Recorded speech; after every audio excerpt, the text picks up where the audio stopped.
Last year, I did a newsletter looking back on my 2021 year. That was fun, so I thought that I should take some time to look back on 2022 and discuss some things that I have been thinking about. First things first, I want to personally thank you for supporting the channel. At the end of 2021, I had about 150,000 subscribers, which I still think is a lot.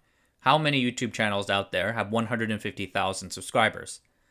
But since then, the numbers have grown even nuttier.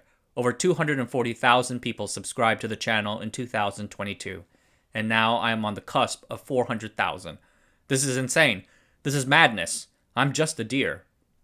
In 2022, people spent over 3.5 million hours watching Asianometry videos. It boggles the mind to think that I am able to reach so many people around the world, and it always tickles me to see the channel pop up in the most unexpected spots. For instance, recently some friends of mine went hiking in Indonesia and they made some friends from Sweden. And those Swedish pals knew about the channel. What a coincidence. Stuff like this makes me happy. 2022 saw the most popular video that I have ever done. Why the Soviet computer failed. This one got over 2 million views and most people watched deep into the video even many months after its release. To be honest with you, I have no idea why it is so popular. Maybe it was the recent Russian invasion. It did take an unusual amount of time, but mostly because I was working on other things ahead of it. I was proud of the work, but really, it was just another video. I am working on another Soviet technology video, like right now. Procrastinating on it really by working on this video. Hope you will like it.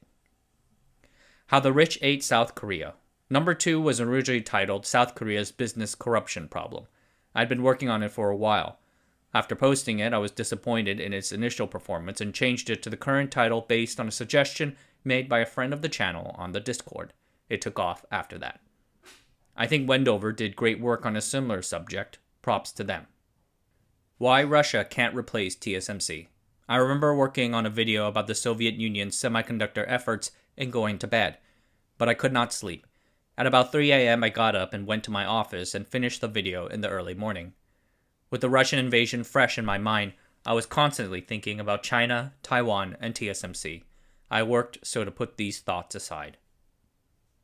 The sad fall of a Philippine steel giant. I don't often read YouTube comments, but the idea for this video came from one. Mr. Commenter, wherever you are, thanks for suggesting it. And to you guys, it's proof that I do listen to your suggestions.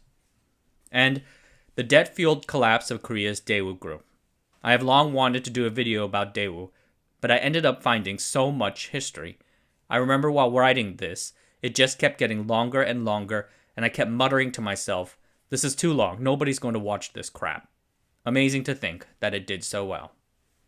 Each video is special to me. I can remember where I was when I researched and wrote them, but that's a list of 2022 videos that people seem to enjoy. Note the lack of semiconductor content. Throughout 2022, I noticed a shift in interest in my viewers away from semiconductors to new topics. The semiconductor stuff does get a consistent level of views, but not so many breakouts as before. I think it is a reflection of what has been on people's minds recently. Last year I wondered what would happen when the chip shortage ends. The chip shortage is now largely over, and I think people have moved on. I think what people are really interested in now is energy, whether that be natural gas shortages in Europe or what cutoffs from Russia will do to the world economy, or the ever-distant dream of nuclear fusion. For the channel, oil is the new semiconductors. Semiconductors still jump back into the news occasionally, but I note that the topic has been politicized, which means everyone has an opinion about it now. I find it harder to make points without being called biased or even a foreign agent. We're just talking past each other now. A lot of people ask me in person or via email how I do what I do. I thought I should explain a bit here. There's nothing special about how I work. I try to research and write every day in between my real job. About 4 hours in the morning at a local Starbucks, with edits done in downtime while I am on my commute. Videos are produced and edited at night before I go to bed, just before midnight.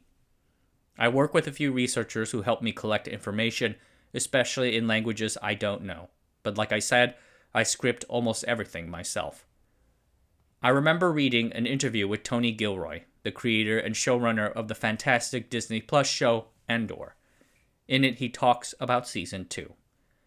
It's just a supreme drag to hear people who are in the movie business and being well paid and doing what everybody wants to do, but it's a lot of work, man. It just never ends. Every day it just doesn't stop. I can't imagine what I'll do other than curl up in a fetal position when this is over.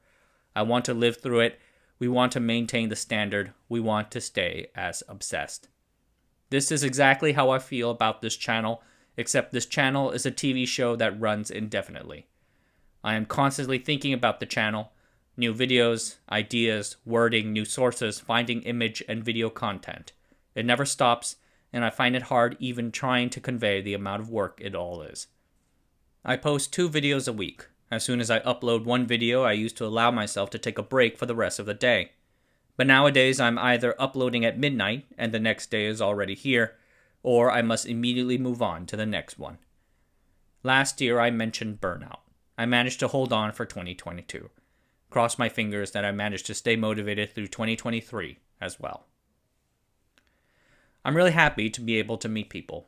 In my earlier videos, I told people that if they were in Taipei that they can email me and meet me. Through the channel, I've been able to meet some really great people, whether it is the New Zealand Taiwanese who researches Antarctica, or the young Taiwanese American deliberately going against the grain to study electrical engineering.